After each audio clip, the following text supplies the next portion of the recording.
Laissez-moi vous rappeler une chose ici. Le Burkina Faso ne fléchit pas ses genoux, demandant, suppliant la présence de Coca-Cola ou de qui que ce soit.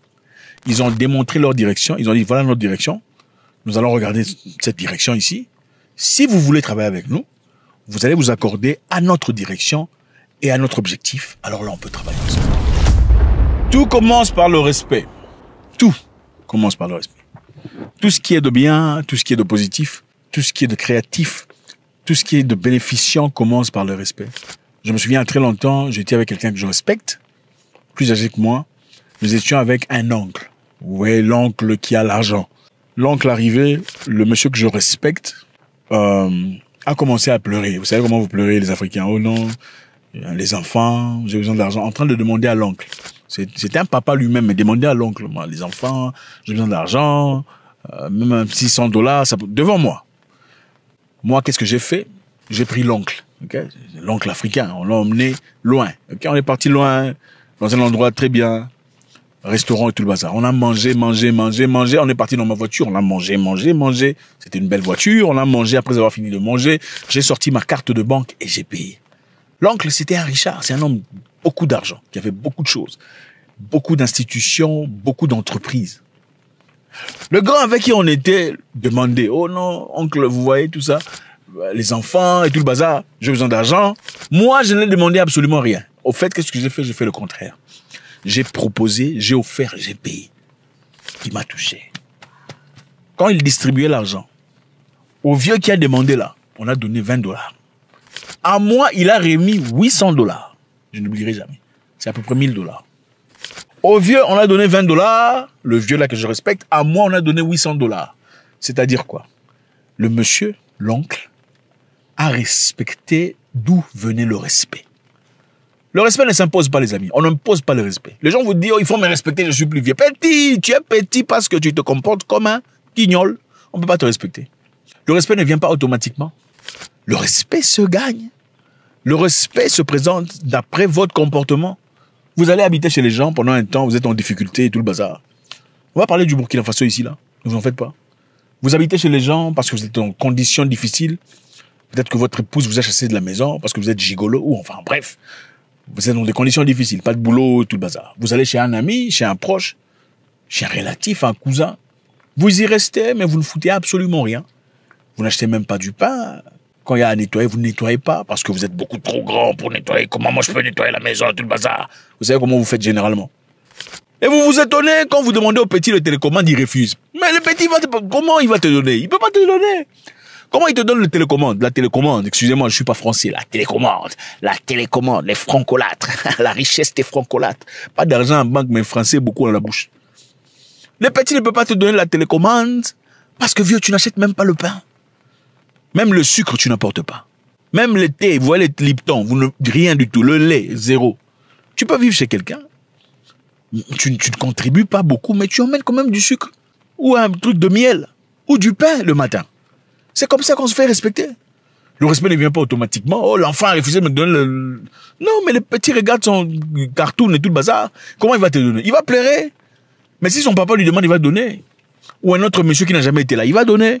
Mais puisque c'est toi, on te voit chaque jour, tu te lèves, tu vas dans les toilettes, tu chies, tu ne flashes pas bien, et les qui restent là, les macro-croc-croc. On ne peut pas te respecter. Le respect ne s'impose pas, comme les gens disent. Le respect vient naturellement. Bon, s'impose, c'est vrai, dans sa naturalité. Au Burkina Faso...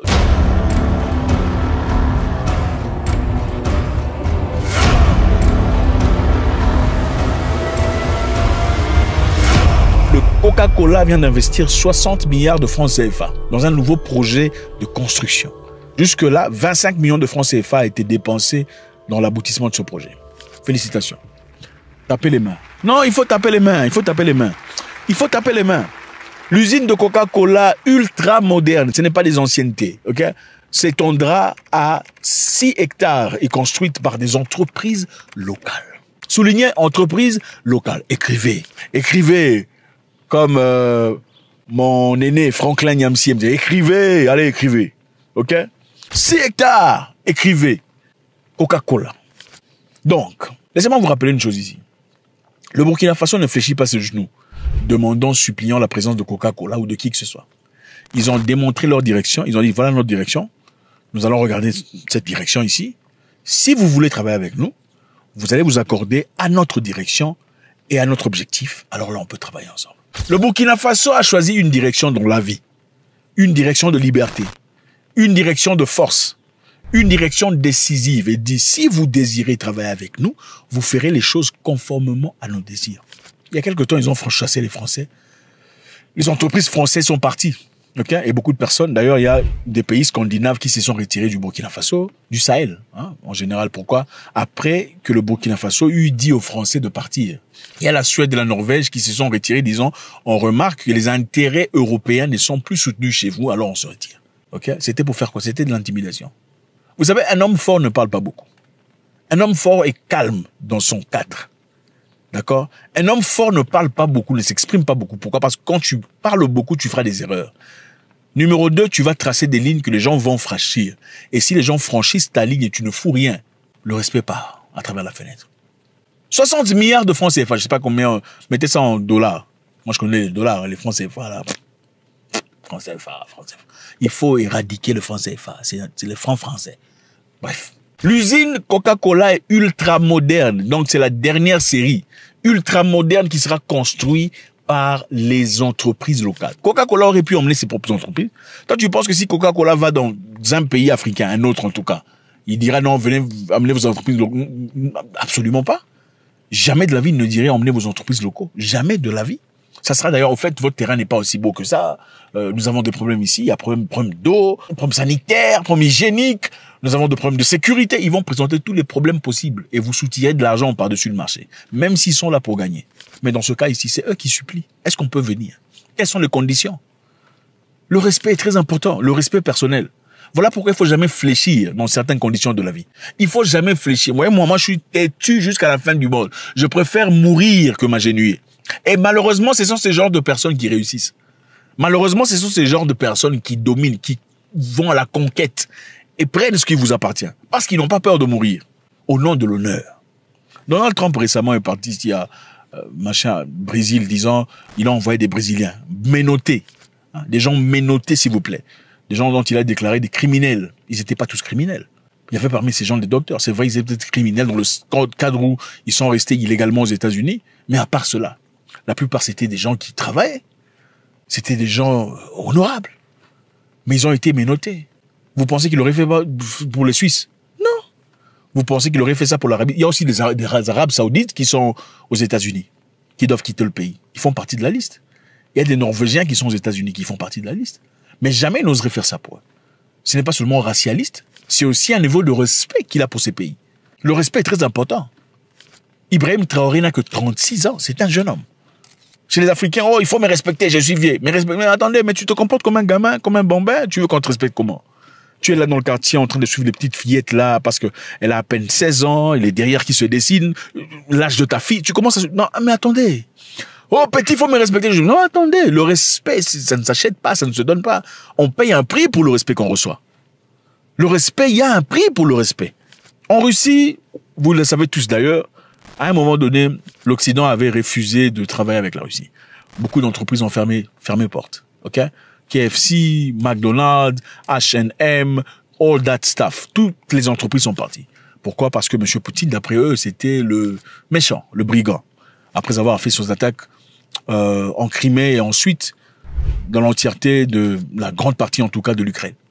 Ces entreprises étaient parties. Mais M. Poutine n'a pas fléchi les genoux. Il ne s'est pas courbé. L'objectif, c'était qu'on va mettre la pression sur la Russie jusqu'au point où ils vont craquer. D'accord? Économiquement. Il n'a pas fléchi les genoux. Pourquoi il n'a pas commencé une guerre ouverte? Vous pensez qu'il n'y a pas possibilité que la Russie perde la guerre? C'est une possibilité. Si on frappe avec 3, 4, 5 nucléaires avant que la Russie... Non, c'est une possibilité. Oui, la Russie peut gagner. Il y a aussi une possibilité qu'elle perde. Il faut quel niveau de force mentale pour se lever contre une vingtaine de pays développés en guerre? Et on parle ici d'un individu. Ce n'est pas facile. Les entreprises qui étaient parties, qui ont fermé, sont-ils toujours fermées aujourd'hui? Non, ils sont revenus. Ils sont revenus à cause du respect qu'exhalent les Russes. C'est aussi simple que ça. De même pour le Burkina Faso. On n'acceptera plus des petites pièces d'échange. On n'acceptera plus des miettes. Si vous voulez faire votre business chez nous, alors vous emportez votre entreprise ici chez nous et vous développez les choses chez nous. au lieu d'envoyer des Coca-Cola par la voie maritime, enfin bref, vous venez chez nous à la maison, vous construisez vos histoires, nos gens en bénéficient, on fait une création de 10 000 emplois. Ok, cet investissement à lui seul a la capacité de générer au moins 10 000 emplois directs et augmenter la viabilité économique du Burkina Faso. Incroyable. Aux âmes bien nées, la valeur n'attend point les nombres d'années. C'est une réalité vraie. Et j'espère que cette vidéo vous touche, vous ouvre les yeux en rapport à vos leaders politiques qui sont en train de paupériser la nation, de vous piller, qui sont en effet des enfants, des clowns qui vous perdent le temps, qui sont en effet des gens mal intentionnés pour votre nation. God bless.